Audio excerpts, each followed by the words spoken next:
At the end of that depraved oration, 2 of the lesser priests rushed forward and lifted their master, or mistress as the case might be, off the litter and onto the face of the altar. Then the high priest issued a brief order. Twin blades of steel winked like stars as they rose and fell. A rivulet of blood sprang from each of the high priest's shoulders, flowed down the leather-encased torso, and then pooled across the boulder until it overflowed onto the gravel below. 2 more priests jumped forward to catch the crimson flow in goblets that, when filled to the rim, were distributed among the members of the congregation, who eagerly drank. "Gah!" said Rohan in an undertone. "You failed to mention that those errant fleshmongers, those gore-bellied, boggle-minded idiot worshippers, were cannibals." "Not quite. They do not partake of the meat." When all the attendees had wet their throats, the servile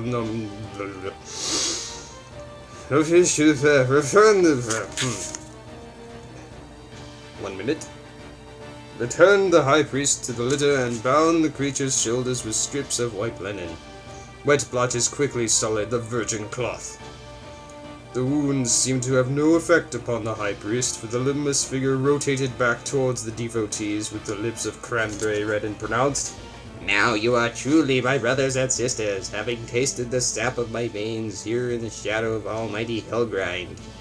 Blood calls to blood, and if ever your family should need help, do then what you can for the church and for others who acknowledge the power of our dread Lord. To affirm and reaffirm our fealty to the triumvirate, recite with me the 9 oaths. By Gorm, Ilda, and Felangvara, we vow to perform homage to at least thrice a month in the hour before dusk, and then to make an offering of ourselves to appease the eternal hunger of our great and terrible Lord. We vow to observe the strictures as they are presented in the Book of Tusk. We vow to always carry our Brisngr on our bodies and forever to abstain from the 12 of 12s and the touch of a many-knotted rope lest it corrupt." What are you talking about? A sudden rise in the wind obscured the rest of the high priest's list. Then Aragorn saw those who listened take out a small curved knife and, one by one, cut themselves in the crook of their elbows and anoint the altar with a stream of their blood. Some minutes later, the angry breeze subsided and Aragorn again heard the priest. "And such things as you long and lust for will be granted to you as a reward for your obedience. Our worship is complete. However, if any now stand among you who are brave enough to demonstrate the true depth of their faith, let them show themselves rather." The audience stiffened and leaned forward, their faces rapt. This, apparently, was what they had been waiting for. For a long, silent pause, it seemed as if they would be disappointed. But then one of their acolytes broke ranks and shouted, "I will!" With a roar of delight, his brethren began to brandish their bells in a quick and savage beat.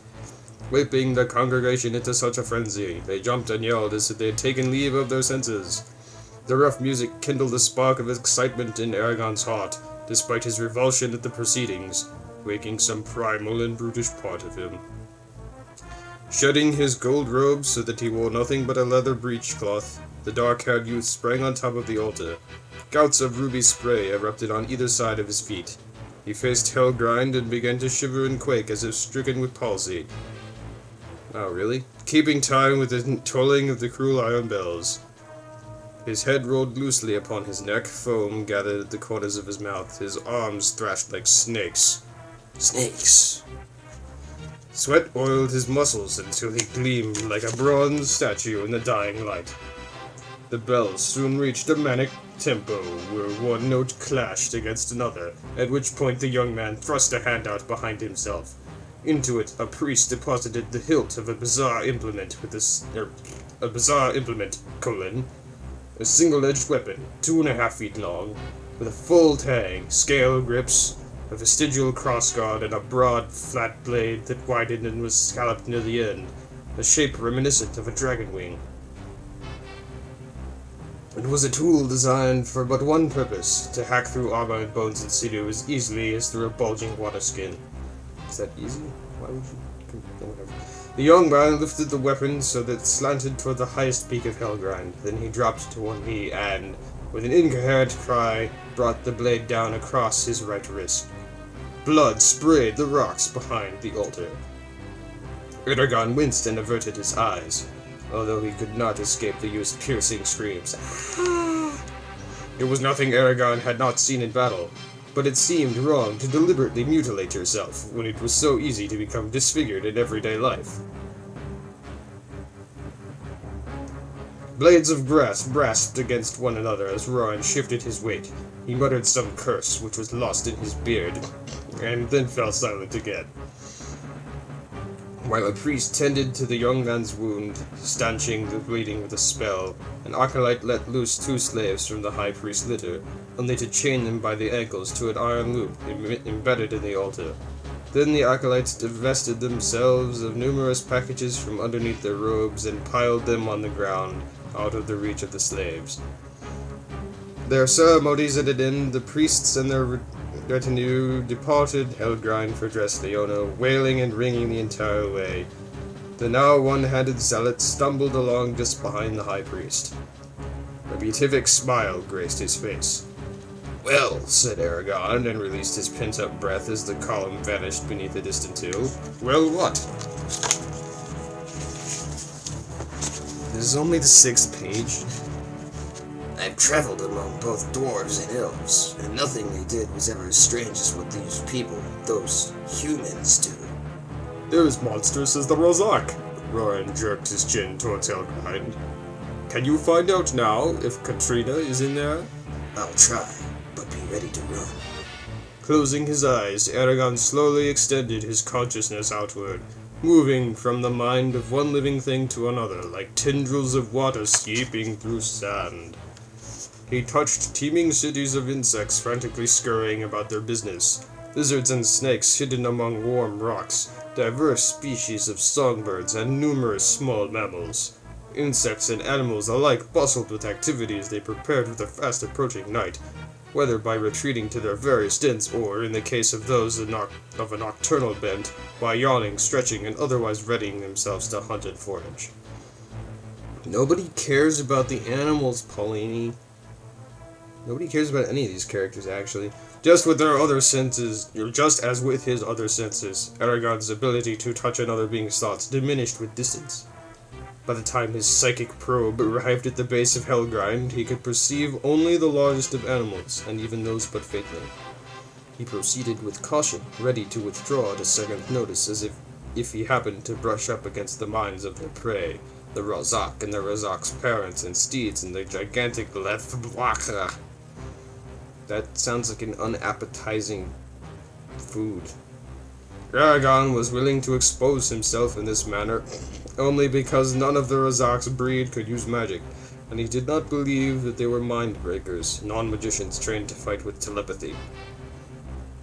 Okay, the Rozak and Lethblaka had no need for such tricks, when their breath alone could induce a stupor in the largest of men. And though Eragon risked discovery by his ghostly investigation, he, Roran, and Saphira had to know. Italics. You know they had to know. If the Rozak had imprisoned Katrina, Roran's betrothed, in Helgrind, for the answer would determine whether their mission was one of rescue or one of capture and interrogation. Eragon searched long and hard. When he returned to himself, Roran was watching him with the expression of a starving wolf. His gray eyes burned with a mixture of anger, hope, and despair that was so great, it seemed as if his emotions might burst forth and incinerate everything in sight in a blaze of unimaginable intensity, melting the very rocks themselves. This Eragon understood. Freaking long. Oh, we're almost done. Awesome. With the first chapter. Okay. Katrina's father, the Butcher Sloan, had betrayed Roran to the Rozak. When they failed to capture him, the Rozak had instead seized Katrina from Roran's bedroom and spirited her away from Palankar Valley, leaving the inhabitants of Carvahal to be killed and enslaved by King Galbatorix's soldiers. Unable to pursue Katrina, Roran had, just in time, convinced the villagers to abandon their homes and to follow him across the Spine, and then south of the coast of Algacia, where they joined forces with the rebel Varden. The hardships they endured as a result had been many and terrible, but circuitous as it was, that course had reunited Roran with Eragon, who knew the location of the Razak's den and had promised to help save Katrina. Excuse me, but didn't we have a summary chapter on purpose just to, like, not have to read that again? Because I think you just summarized the last book. Whatever. Roran had only succeeded, as he later explained, because the strengths of his passion drove him to extremes that others feared and avoided, and thus allowed him to confound his enemies. A similar fervor now gripped Aragon. He would leap into harm's way without the slightest regard for his own safety if someone he cared for was in danger. He loved Roran as a brother, and since Roran was to marry Katrina, Aragon had extended his definition of family to include her as well.